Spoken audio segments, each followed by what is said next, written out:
All right, so let's start with the big story that we are tracking on WION at this hour. India has a new doctrine against terror. In his very first speech after Operation Sindoor, the Indian Prime Minister declared a new approach which rests on three key elements. A response in India's terms, no tolerance for terror that hides behind nuclear blackmail, and no distinction between the terrorists and a government that sponsors them.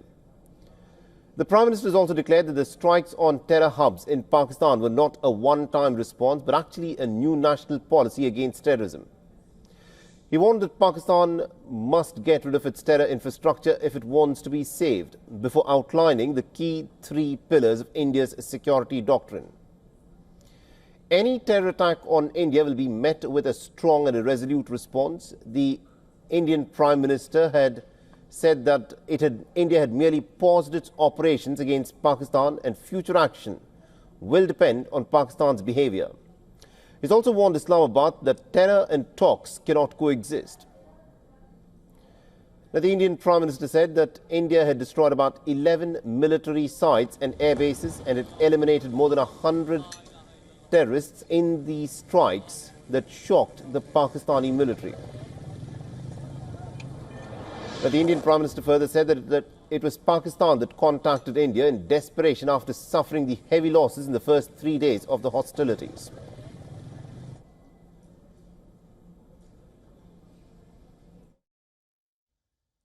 Bharat के drones, Bharat की मिसाइलों ने सटीकता के साथ हमला किया।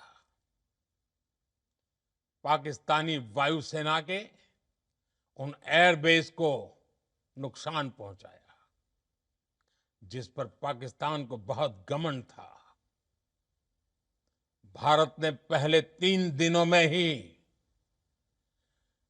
पाकिस्तान को इतना तबाह कर दिया, जिसका उसे अंदाजा भी नहीं था।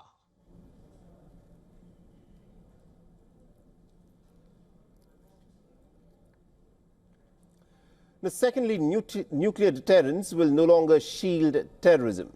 The Indian Prime Minister said that India will not bow to nuclear blackmail and has now made it clear that the responsibility to prevent escalation now lies entirely with Islamabad. कोई भी न्यूक्लियर ब्लैकमेल भारत नहीं सहेगा।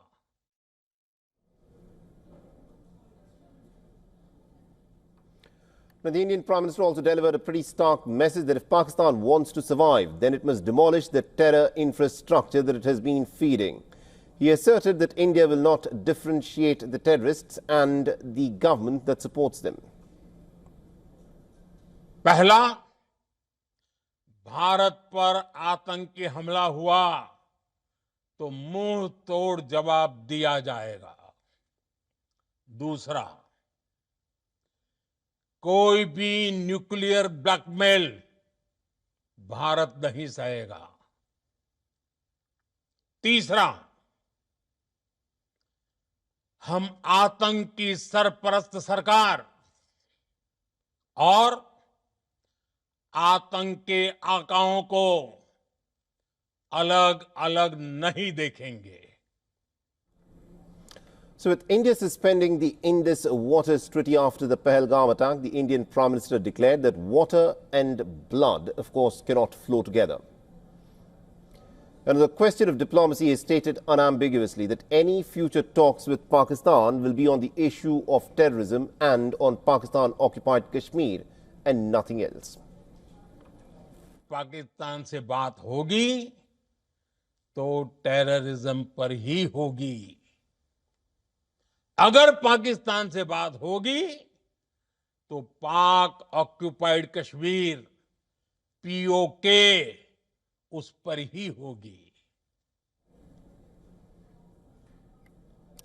All right, now to give us more insights in terms of what is unfolding at this moment between the India-Pakistan border, we are joined by the former Director General of Infantry, Lieutenant General Sanjay Kulkarni, a decorated officer. General Kulkarni, of course, is the recipient of Param Vishisht Seva Medal. General Kulkarni, thank you very much indeed for joining us here on WION. And let me in fact start off by asking you this. Now, there is a new doctrine that has been laid out by India as a part of its policy in dealing with terror, where the Indian Prime Minister has made the message very clear that India is not just going to sit back, and any provocation by Pakistan and any further backing by Pakistan for terrorists that operate from its soil will, of course, result in consequences for Pakistan. In your assessment, how big a move is this? Thank you, Mohammed. I think that's the right move, because over the years, what India has suffered and what India has gone through, and trying to distinguish between state actors, non-state actors, and all of them being sponsored, Pakistan using terrorism as an instrument of state policy. In that context, I think the Prime Minister's come out very clearly that there would be zero tolerance for terror, and that no blackmail for terror will be accepted, and that in any case, terror would be responded with no distinguishing factor between the terrorist, the state sponsoring terrorism, and also anybody else who sponsors these terrorists would be dealt with very, very, I would say, with a very hard treatment. I think that was quite clear, and I thought that was absolutely a clear spelling out as to what it would be in future. And that, I think, Pakistan should take a note of it, not sponsor terror, not let its soil be used for terror against India, and at the same time, see to it that if it wishes to have good relations with India, the talks hereinafter would be on terror and nothing, ensuring that no terrorism is permitted to be used by Pakistan against India. I thought in that context, clear-cut policy wouldn't have been better. Yeah.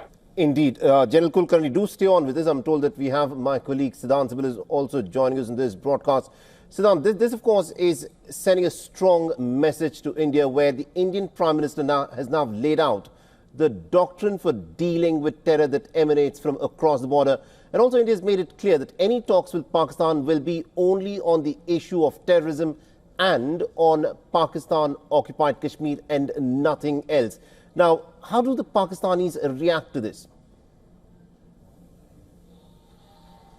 Essentially, they haven't reacted to it primarily because they are still in a state of shock, trying to count the losses. Earlier today, for the first time, the Pakistani military confirmed the losses of their military personnel. Over 10 have been confirmed officially by the Pakistani army. In response to the Pakistani attack, India launched a major operation striking Pakistani air bases from Noor Khan to Sargodha, and we all know the history of Noor Khan, which is a key and pivotal to Pakistani security establishment, and the Indian Air Force Chief played an important role in that, putting his best pilots to make sure that this operation takes place.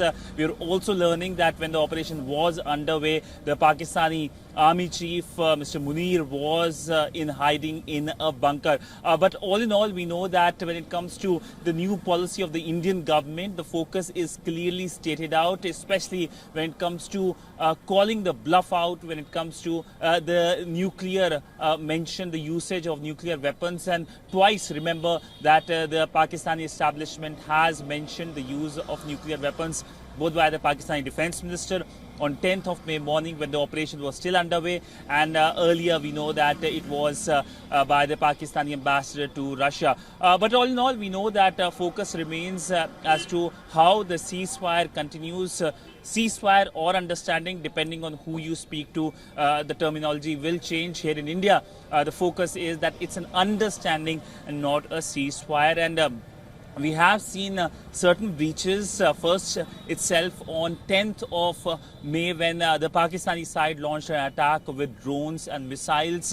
And then, of course, we saw how just yesterday there was an incident in Samba. So it is pretty fragile ceasefire or understanding between the two sides. How long it holds is the big question. Absolutely, indeed, Siddhant. Do continue to stay with us. General Kulkarni, if I can bring you in on this. You know, one of the things that is going to be talked about Operation Sindoor and also the Indian doctrine for dealing with terror is that India has called the Pakistan's nuclear bluff. Now, Pakistan had been using these non-state actors, these terror outfits, and then was hoping that India would not attack Pakistan, hiding behind a nuclear shield. But that has been completely called off this time around, where India has shown that even though Pakistan resorts to this nuclear blackmail, India does not care about that. It will go and strike targets, terror targets, deep inside the Pakistani territory. Absolutely. What really happened was Pakistan all along has been denying a total state of denial, never accepted with all the proof being given to Pakistan that all of these terrorists are using Pakistan as a launch pad. And therefore, the Prime Minister came out in no uncertain terms, look, any terrorist or whoever is operating from the soil of Pakistan would be seen as being supported by Pakistan.